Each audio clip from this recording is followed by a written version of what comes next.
తెలంగాణ పత్రాలకు సంబంధించి మీ party MLC అంటే నిప్పు పెట్టిన పరిస్థితి కనపడుతుంది. చెత్తపుట్టలో జానారెడ్డి సంబంధించిన ఇది సర్వే అని చెప్పేసి కూడా మాట్లాడుతున్నారు.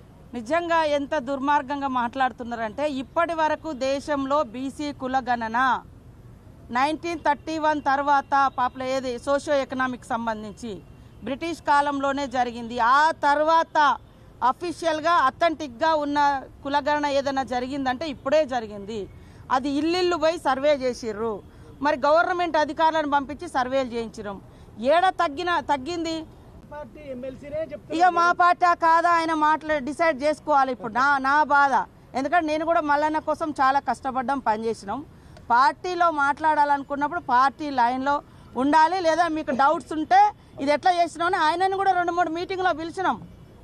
నేనే కదా పంచాయతీరాజ్ శాఖ మినిస్టర్గా ఉన్నప్పుడు కూడా ఉండిగా ఆయనను కూడా 2-3 మీటింగ్లకు వచ్చిండు. తెలంగాణ పత్రాలకు సంబంధించి మీ పార్టీ ఎమ్మెల్సీ అంటే నిప్పు పెట్టిన పరిస్థితి కనపడుతుంది. చెత్తపుట్టలో జానారెడ్డి సంబంధించిన ఇది సర్వే అని చెప్పేసి కూడా మాట్లాడుతున్నారు.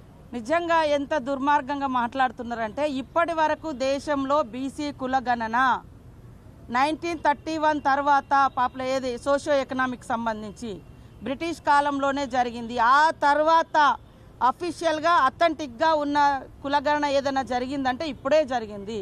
అది ఇల్లు పోయి సర్వే చేసిర్రు. మరి గవర్నమెంట్ అధికారులను పంపించి సర్వేలు చేయించడం ఏడ తగ్గింది.